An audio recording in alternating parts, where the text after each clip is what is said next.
wants to eat dinner. Sacrifice your dignity? No. I think it's in Transylvanian. And you know we don't understand Transylvania. The 80s were full of big hair, neon, and bold TV experiments, but not every show succeeded. While some became cultural touchstones, countless others flopped spectacularly, quickly disappearing from the airwaves. From bizarre premises to poorly executed spin-offs, these forgotten series failed to capture audiences' attention, leaving behind empty sets and canceled contracts. Join us as we explore 25 forgotten TV shows from the 80s that failed miserably. Regarding 1980s attempts at mixing comedy with superheroes, Misfits of Science stands out as a bold yet fleeting experiment. The show centered on a team of quirky, superpowered individuals. What that boy could do for an army. Join the Misfits for a superhuman journey beyond belief. Including a telekinetic teenager, a scientist, and a mutant with energy powers, solving bizarre crimes while balancing comedic antics. Despite its imaginative premise and early appeal, it struggled to maintain ratings in a crowded Saturday night lineup. The series is often remembered for launching the career of Courtney Cox and its campy special effects, which now look charmingly dated. Ultimately, NBC canceled it after 16 episodes, leaving fans with a cult status rather than mainstream success. Could the quirky superhero misfits of Science find a more receptive audience in the ghostly guidance of Jennifer Slept Here? Stepping into the supernatural comedy realm, Jennifer Slept Here attempted to charm audiences with its story of a ghostly Jennifer, a 1960s actress who mentors a modern-day teenager. What kind of class is this? Advanced California Living. What do you do for homework? Sit in a hot tub and blow dry your bean sprouts? The premise was whimsical. Jennifer helps her young protege navigate school and life while contending with her ghostly limitations. However, the series suffered from uneven writing and a lack of chemistry between the leads.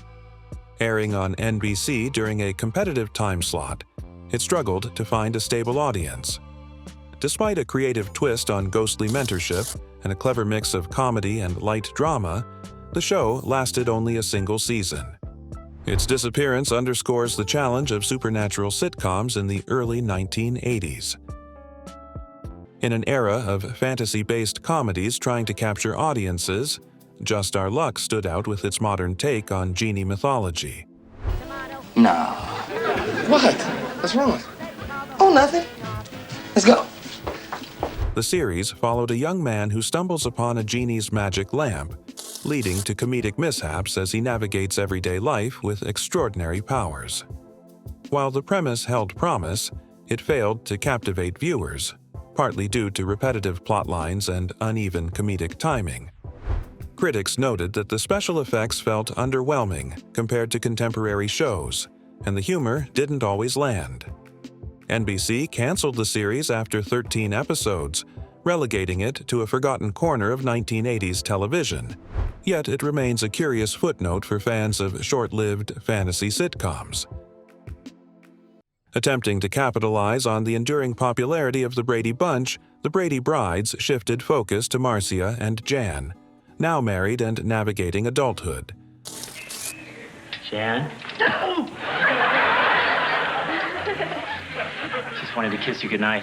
Oh, well, you already kissed me goodnight. The spin-off explored domestic comedy, sibling rivalry, and the challenges of newlywed life, aiming for nostalgia while introducing fresh storylines. Unfortunately, the show failed to resonate with viewers who found the concept less compelling without the original family dynamic. Critics argued that the humor felt forced and the charm of the Brady family was diluted. Despite featuring familiar faces, The Brady Brides was canceled after one season.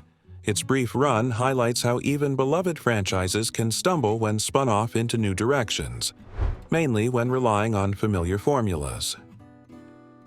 Few shows dared to satirize the police procedural genre with the unapologetic audacity of Police Squad, which featured Leslie Nielsen's deadpan humor at its peak.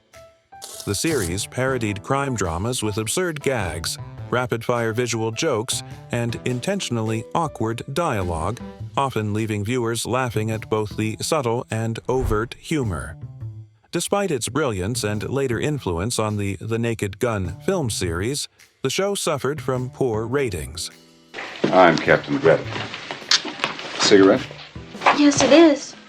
We can't let these vermin infest our city. Nielsen's comedic timing was impeccable, but audiences weren't ready for a series that required active attention to catch the layered jokes. NBC canceled it after just 6 episodes, leaving Police Squad.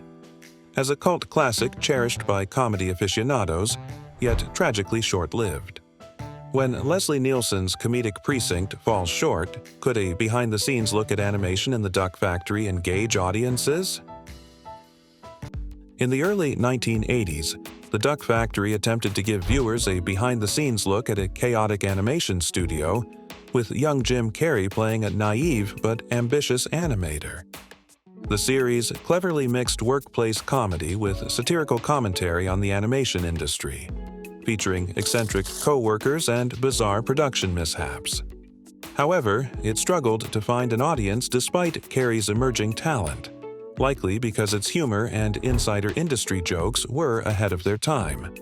NBC canceled the show after a single season. Today, it's remembered more for giving Carrey an early platform to showcase his wild comedic energy and its rare glimpse into the pre-digital animation world of the 1980s. If there's a TV show that epitomizes 1980s high-concept absurdity, Manimal takes the crown. The series followed Dr. Jonathan Chase, a man who could transform into any animal to fight crime, blending supernatural intrigue with episodic adventure. While the premise was undeniably imaginative, the execution left much to be desired. Subpar special effects, inconsistent storylines, and over-the-top acting prevented the show from gaining traction. Audiences found it difficult to suspend disbelief despite its creative ambitions. NBC canceled the series after just 8 episodes.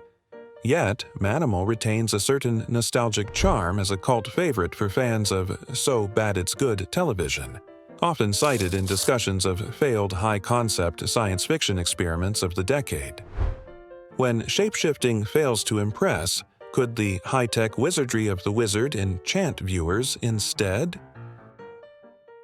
When technology meets fantasy, the result is The Wizard, starring David Rappaport as Simon McKay, a brilliant inventor using his gadgets to assist in crime-solving adventures. The show attempted to blend family-friendly drama, inventive plotlines, and imaginative gadgetry, reminiscent of a live-action comic book. Despite its originality and the endearing eccentricity of Rappaport's performance, the series couldn't secure high ratings, as audiences found the stories formulaic and the pacing uneven. Airing on CBS, it lasted only a single season. Today, The Wizard is largely forgotten, but it remains an example of 1980s TV's willingness to experiment with high-tech fantasy concepts long before the age of blockbuster superhero shows. In the mid-1980s, NBC attempted to mine comedy from law enforcement with The Last Precinct, centering on a squad of misfit police officers who bumbled through crime-fighting and office hijinks. The premise relied heavily on slapstick humor, zany personalities, and absurd scenarios, intending to parody standard cop shows. Despite an ensemble cast with recognizable faces, the writing often failed to land, and the jokes felt forced to audiences craving brighter or grittier cop stories. Its Saturday night time slot didn't help, competing with more established shows. The network canceled The Last Precinct after a single season, leaving it largely forgotten. However, it remains a quirky artifact of the era's willingness to experiment with sitcom-style police narratives. Television in the 1980s often dabbled in fantasy, but few concepts were as unusual as The Charmings, which transported fairy tale royalty into modern-day America. Snow White, Prince Charming, and their family struggled hilariously to adapt to contemporary life, blending medieval sensibilities with suburban culture. While inventive, the show faltered due to weak scripts and uneven humor, often relying on obvious gags rather than clever satire. Airing on ABC, it could not sustain a consistent audience, despite its family-friendly premise and the novelty of seeing fairy tale characters deal with mundane problems like chores and jobs. The series lasted just one season, and it is remembered today mostly by enthusiasts of oddball 1980s comedies. Attempting to rekindle nostalgia, the new Leave It to Beaver followed the adult lives of the iconic Cleaver family, exploring parenthood and suburban challenges.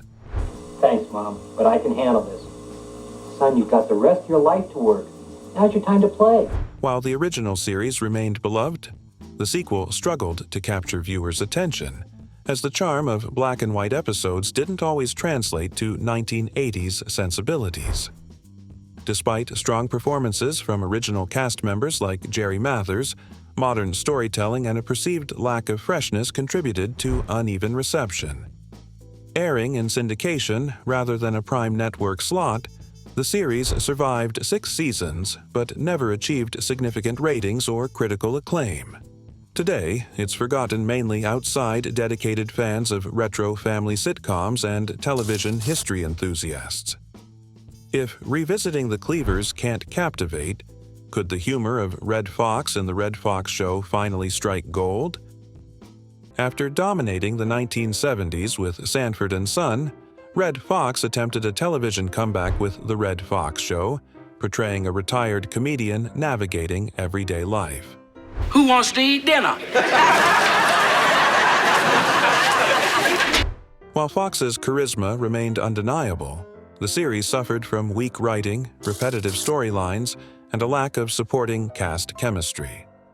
Audiences found it challenging to reconcile expectations from his earlier work with the show's uneven humor and outdated sitcom tropes. NBC aired the show in a challenging time slot, reducing its chances of success. Despite Fox's talent and reputation, the show was canceled after just one season.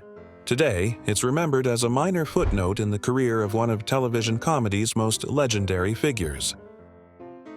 The sun-soaked beaches of California saw a revival with The New Gidget, bringing back the adventures of the eternally youthful Gidget for a modern 1980s audience. The series attempted to blend nostalgia with contemporary teen issues. I'll die if I can't have those lessons. I'm talking dying here. Should I beg? Sacrifice your dignity? No. Following Gidget as a young adult navigating work, romance, and friendships. While the original 1960s series had charm and cultural impact, the revival struggled to capture the same magic, with writing that often felt formulaic and situational humor that fell flat. Despite moderate appeal to fans of the original, ratings were insufficient to justify a long run. The show lasted 2 seasons before cancellation, remembered mainly through 1980s television enthusiasts and Gidget aficionados as a curious revival attempt. The Munsters today resurrected the classic 1960s sitcom with a modern twist, transporting the iconic monster family into the late 1980s. I think it's in Transylvania. And you know we don't understand Transylvania. Congratulations. While the show retained the gothic humor, zany plots, and quirky charm of the original, it faced the challenge of updating a black-and-white classic for a color TV audience accustomed to contemporary sitcom pacing. New actors assumed the roles of Herman, Lily, and Grandpa Munster, which led to mixed reception from fans. Despite the novelty and some creative storylines, ratings never soared, and audiences largely saw it as an inferior imitation. The series lasted 3 seasons but is now largely forgotten, serving as a footnote in the legacy of monster-themed comedy. If monsters still can't save a show, can focusing on Carla's ex and the Tortellis grab Cheers fans' attention? After Cheers' success, NBC attempted to extend the franchise with the Tortellis, focusing on the misadventures of Carla's ex-husband, Nick Tortelli. The series explored his chaotic family life, shady dealings, and attempts to reconnect with his children, leaning heavily on sitcom tropes and the popularity of its parent show. Cliff and Norms! Oh, what a nice surprise! While loyal Cheers fans were curious, the spin-off suffered from weak scripts and a lack of the ensemble chemistry that made the original iconic. Viewership quickly dwindled, and critics considered the premise thin and unengaging. After one season, NBC pulled the plug. Today, The Tortellis is forgotten chiefly, regarded as a classic example of spin-offs that failed to capture the magic of their originals. Science fiction in the early 1980s often aimed high, but few were as short-lived as The Powers of Matthew Starr, which followed an alien prince living undercover on Earth while secretly fighting crime. The series combined teen drama, secret identities, and sci-fi adventure, but inconsistent storytelling, limited special effects, and occasionally stiff performances hindered its success. Despite its imaginative premise and appeal to younger audiences, the show struggled to compete with other network programming and failed to secure a devoted following. I just wanted you to know that, CBS canceled it after a single season. Today, the series is remembered primarily by sci-fi enthusiasts as a quirky, short-lived attempt to mix teenage drama with extraterrestrial heroics. Stepping into the world of teenage espionage, The New Adventures of Beans, Baxter followed a high school student recruited by a secret government agency, blending coming-of-age themes with spy action. Is it your great skier, Beans? Yeah, we used to ski a lot back in Kansas. Really? The series attempted to capitalize on the popularity of teen-focused adventures and espionage tropes, offering humor, gadgets, and mild intrigue. However, the execution was uneven, with plots often stretching believability and characters underdeveloped, leaving audiences struggling to invest. Despite a charming lead and moments of creative action, the show failed to find a consistent viewership. NBC canceled it after just one season. Today, Beans Baxter is remembered as a niche 1980s teen spy series, notable primarily for its ambitious premise and nostalgic appeal. Reviving the iconic dynamic of Oscar Madison and Felix Unger, name a play that has an insect in the title and the name of the author. Could you hold on for 1 second? the new Odd Couple attempted to modernize the 1970s hit with a fresh cast and updated scenarios. While the original series thrived on chemistry, clever dialogue, and the clash of contrasting personalities, the remake struggled to capture the same magic.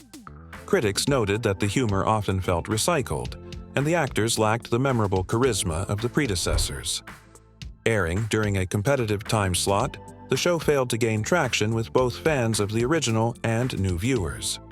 CBS canceled it after a single season. Today, it is largely forgotten, regarded as a cautionary tale of spin-offs that failed to honor their source material effectively. Bizarre dared to push the envelope with unconventional humor, risque sketches, and guest appearances that often satirized pop culture and current events. If anybody were to walk up to me on the street and say, "What don't you like?" I'd tell that person that I don't like people that don't like others. Hosted by John Biner, the show relied on absurdity, slapstick, and adult-oriented gags that set it apart from mainstream sketch series. Despite its creativity, the niche appeal limited its audience, making it challenging to attract widespread ratings. The humor, sometimes risque even by 1980s standards, didn't resonate with network executives or advertisers, contributing to its cancellation. While it ran for several years in syndication, it never achieved significant U.S. mainstream popularity. Today, comedy aficionados fondly remember Bizarre for its daring sketches and influence on later boundary-pushing humor. Can the half-alien teen in Out of This World spark lasting interest when Bizarre sketches can't keep viewers? Combining teenage drama with science fiction, Well, now, honey, I can't get you a new dress every time you're invited somewhere. Fine. then I'll never go out again. Out of This World follows Evie, who discovers she is half alien and can perform extraordinary feats with her powers. The show attempted to mix sitcom tropes, high school challenges, friendship, and family life, with fantastical elements such as time freezing and telekinesis. While the premise offered potential for both humor and imaginative storytelling, the execution often felt formulaic, with special effects that looked dated even by 1980s standards. Ratings fluctuated, and the show struggled to compete with other teen-focused series. Despite lasting 4 seasons, it never reached mainstream success. Today, Out of This World is largely forgotten, remembered mainly by retro sci-fi and teen sitcom enthusiasts. The mid-1980s were ripe for glitzy drama, and Glitter attempted to capitalize on this with a behind-the-scenes look at a fictional fashion magazine. The series aimed to explore high-stakes professional rivalries, romance, and the glamorous but cutthroat publishing world. Turn up on my doorstep. I will send you everything concerning planning, rules and regulations, etc. Despite ambitious production values and a cast that included real-life models and actors, the writing struggled to balance melodrama with relatable storytelling. Viewers found the plots predictable, and ratings failed to meet network expectations. NBC canceled the show after just 13 episodes. Today, Glitter is remembered more for its ambitious premise and glossy 1980s aesthetics than for its storytelling, serving as a cautionary example of early attempts to dramatize the fashion industry on television. Crime drama in the 1980s often leaned on grit or intrigue, but Legman attempted a lighter take, following 2 young investigators navigating mysteries in Chicago. The show combined investigative plots with character-driven subplots, focusing on camaraderie, ambition, and city life. I'm giving her a home and love. And I didn't? Is that what you're saying? Despite an engaging premise, critics argued that the series lacked depth and failed to differentiate itself from other procedurals of the era. Its attempt to appeal to both younger and older audiences diluted the focus, leaving viewers confused about the tone. CBS canceled Legman after 1 season. Today, it is largely forgotten, overshadowed by more successful contemporaries, though fans of short-lived crime dramas occasionally recall it for its 1980s charm. Early 1980s sitcoms frequently explored unconventional family dynamics. Yes, Sandy. Yes, I know I've disappointed you, but I couldn't get Johnny Mathis. Well, that's it. Think what you like. Bye. And Max and I attempted to do so through the lens of a divorced father, juggling work and parenting his teenage daughter. The show aimed for a mix of humor and heartfelt moments, reflecting the struggles of single parenthood. Despite the relatability of its premise, audiences found the writing uneven, and the comedic timing failed to resonate consistently. The father-daughter chemistry, while earnest, could not carry the series through inconsistent storylines. CBS canceled the show after a single season. Today, Me Max is largely forgotten, and it is notable mainly for its early exploration of non-traditional family structures in sitcom format. Gregory Harrison starred in The Family Man, a drama chronicling the life of a working father balancing career pressures with familial responsibilities. Oh yeah, Magic Berkowitz. That's my little scoring machine. Listen, we don't want to take up too much of your evening. The show attempted to blend domestic realism with the emotional challenges of everyday life, aiming for a relatable portrayal of middle-class America. While Harrison's performance was praised, the series struggled with formulaic storytelling and limited character development, which prevented it from standing out in a crowded television landscape. CBS canceled the series after 1 season. Today, The Family Man is largely overlooked, remembered primarily as a vehicle for Harrison's talents and as an example of 1980s television dramas that failed to engage broad audiences despite earnest intentions. Time travel rarely comes cheap on television. Okay. Good. but Voyagers attempted to combine adventure, history, and educational storytelling engagingly. The series followed Phineas Fogg and a young boy named Jeffrey as they spent time correcting historical events. While the premise was creative and educational, the writing often struggled to balance accuracy with entertainment. The episodic format sometimes felt repetitive, and special effects were modest by the era's standards. NBC canceled the series after one season, despite its short run, Voyagers. It retains nostalgic appeal for viewers who appreciate its ambitious blend of history and adventure, standing out as an imaginative yet underappreciated 1980s series.